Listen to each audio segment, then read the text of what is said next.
Hi everyone, welcome to Miss Adams Teaches Macbeth Act 5, Scene 5. So our scene begins with Macbeth seemingly alone on stage, and he is full of confidence. He is absolutely not nonplussed, not concerned in any way about the English forces coming upon him. So confident, in fact, that when he hears the screaming of a woman, he actually remarks that he's forgotten what fear really is. He says he's forgotten the taste of fear. He's so used to horror now that actually fear just doesn't have any impact on him. This is the moment, of course, when he is told by Satan that his wife has died, and that is the reason for the sound of crying. And he considers in this moment, and we'll look at it in a little bit more detail shortly, but he considers the nature of life and death and whether or not there is really any meaning to the life that everyone is living. Whilst he's having this thought, a messenger comes in, and that messenger has some news that is a little bit shocking to him. He tells him that it would appear that Birnam Wood seems to be coming towards Dunsinane. Sound familiar? Obviously Macbeth is furious to hear that, calls him a liar and a slave, and really actually in that moment has this little, oh, hang on a minute, yeah, the witches perhaps have been a bit sneaky, perhaps I've got this wrong, perhaps they've tricked me after all, because he of course realises at this moment that he has to go out and properly fight. And it does actually give him the drive to get his armour on and get out there, as opposed to sitting down and just waiting out, which was what he had originally been considering. And so in this scene, this is the moment that I like to say, what's that coming over the hill? Is it Great Burnham? If that helps you remember Act 5, Scene 5. Okay, so in a little bit more detail, we've got Macbeth quite early on in the scene, feeling really overconfident, an example of that hubris that we've talked about before, that incredible overconfidence that comes before a fall. So he says, our castle strength will laugh a siege to scorn. So this personification of the castle, almost like mocking the English soldiers and all of his deserters and the people that have abandoned him. You've got that sibilance coming through with siege and scorn, sibilance being the repeated S sound, that really kind of creates that sort of mocking, laughing tone. We do also learn here that actually he feels that he would have been able to fight them off better had so many people not deserted him. That's what he means when he says, were they not forced with those that should be ours, we might have met them dereful. So this is, were they not reinforced with people that should have been fighting on our side, we might have met them dereful, beard to beard, grrr, and beat them backward home. Note that plosive alliteration here in the repetition, beard to beard, and then beaten backward. So really, really, really punchy. You can imagine him almost like shouting those words out. So yeah, lots and lots of overconfidence in that moment. Like I said earlier, there is then this moment where he hears this sort of shout or this cry coming off stage from women, and he remarks, I've almost forgot the taste of fears. The time has been my senses would have cooled to hear a night shriek. So we've got this metaphor here, this idea. It's quite sensory description and metaphor of fear having this taste, something that he's experienced in the past, which we know full well, but now he seems to have lost the ability to recall that feeling and that emotion. It's another kind of sign of sort of he's become kind of dehumanized in himself. He says that there was once upon a time that my senses would have cooled to hear a night shriek. That yeah, in the past, if he'd heard someone scream, he would have been frightened. He would have had a jolt. He would have felt cold, metaphorically, at the concept of fear. And then he explains why. He says, "I've supped full with horrors. Diners familiar to my slaughterous, thoughts cannot once start me." So this personification here, like this idea that he's dined on horror, that it's kind of propelled him, fulfilled him, satiated him. So he's like, it doesn't mean anything anymore, you know, like the sound of horror doesn't mean anything because that's what sustains me, that's what keeps me going. So it's a kind of reminder of how far down that dark path Macbeth has gone. Satan arrives and explains, the Queen, my lord, is dead. she's committed suicide. We don't actually have that fully confirmed to us until Act 5, Scene 9, but she has committed suicide. Macbeth's response is really interesting, and there are different interpretations, so this is going to be down to you to a degree to decide what you feel, or you can comment on both interpretations in any response you're giving. But here are the words that he uses. She should have died hereafter. There would have been time for such a word. So if we think about his tone here, that helps give us a little bit of a clue. So you might argue that it's really quite blunt. It's a declarative statement, you know, a statement of fact. She should have died hereafter. So that might tell you something. He also uses the third person pronoun. So rather than saying Lady Macbeth or my wife, he says she, which is quite distanced. And this is actually a shared line. I know I haven't given you the original, but Satan says, the Queen, my lord, is dead, and then he immediately continues the line with she should have died hereafter, which suggests perhaps quite an impulsive reaction. It's the first thing that comes out of his sort of mind. Basically, the two ways that you can look at this is you could look at it as him being really dismissive and cold. Oh, well, she was going to die at some point. It was always going to happen eventually. And if you look at it that way, then that kind of sits with the distancing of their relationship, that it kind of it's an extension of the fact that they have grown so far apart, and he's gone so far down that path that he can't even have a really kind of proper emotion in that moment. The other interpretation, however, is that, yeah, she's dead, and he wishes it could have happened later so that he would be able to grieve. So if you look at it that way, there would have been time for such a word, the word being dead. So if this had happened later, I'd actually be able to take that in and really think about what it means. You can kind of combine both those interpretations and bring them together. He wishes that he could mourn her, but at the moment it's nothing more than an inconvenience. Either way, it is a very small reaction when you compare it to Macduff, all my pretty chickens, one fell swoop, and the horror and the contemplation of his own responsibility that Macduff goes through. Here, Macbeth feels quite cold, I suppose. However, the next part of the scene where he considers what life is perhaps tells us more about his psyche. So I've given you some notes that you can have a little look at whilst I talk you through them. I think this is an absolutely beautiful bit of writing on Shakespeare's part here.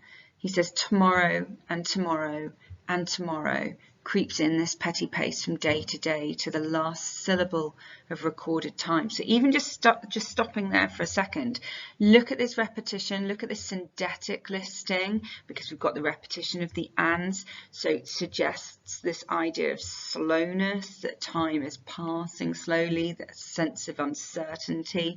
We've got this personification creeps in, this petty pace, so it's that adjective petty that really personifies it. Again, it suggests that there's a sort of pointlessness to life. Creeps in this petty pace from day to day to the last syllable of recorded time. Look at that hyperbole in the metaphor there, that it's even to the very last syllable, the last almost beat of life. He says, all of our yesterdays have lighted fools the way to dusty death. Okay, so we've got the inclusive pronoun here, our yesterdays, so it's global, it's everyone. So yesterdays obviously represents the notion of the past. So the past have simply given us the light to the end. So it's basically saying there's no other kind of light or epiphany other than death. And note, again, you've got this plosive alliteration in dusty death. Again, this idea of almost like pointlessness. It's nothing but ash and earth. Out, out, brief, candle. Exclamative, so really impassioned. Again, repetition. The brief candle is a metaphor for life itself. So if life can be extinguished just like blowing out a candle. It's suggesting the brevity or the shortness of life. He says, life is but a walking shadow. So this metaphor again suggesting that there's nothing really tangible, there's nothing really real in life. It kind of makes you think back to Act 2, Scene 3, when he responds to Duncan's death and he says, all is but toys. There's nothing serious in mortality. So it's an extension of those kinds of ideas. So life is but a walking shadow, a poor player that struts and frets his hour upon the stage. So an extended metaphor here of life being literally nothing like a stage. This is an example of meta-narrative where you're kind of drawing attention to the artificiality of your own work, and by comparing it to a play and a theatre, he's reminding the audience of what this is, of where they are, Shakespeare is in. You've got the verbs strut and fret. Again, there's a sense of pointlessness in the arrogance of someone strutting around a stage, thinking that their life has meaning when really it does not. He says it is a tale. So the metaphor here is extended about the kind of falsity of life, told by an idiot, full of sound and fury, signifying nothing. Now this is really interesting, because if the tale is told by an idiot, who tells the tales of our life? Does he mean God? Is he calling God an idiot here? In which case we might wonder about whether or not he's become actually so completely nihilistic, nihilism being that lack of belief in the world, in life, in your original belief system, which in this case would be Christianity for him. So it's possible here that he's saying, almost God is an idiot for even telling the story. He says it's full of sound and fury, so really sensory language here, but it signifies nothing. So really, when it comes down to it, life has no meaning. Now, all of this has come after hearing that Lady Macbeth is dead. So even though he's not actually sort of specifically talking about her, he doesn't mention her name, her death has triggered this kind of dark and kind of depressive thinking. If this came up in your exam as part of an extract, just look at how many devices. This is such skilled and beautiful crafting of language. There's so much to say here.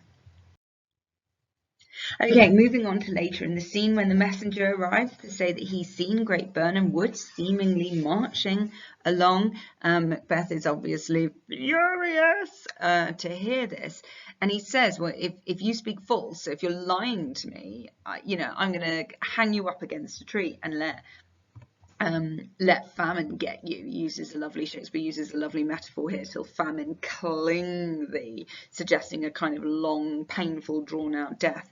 But the point of this is, we're used to him being violent and suggesting horrible things that he's going to do to other people.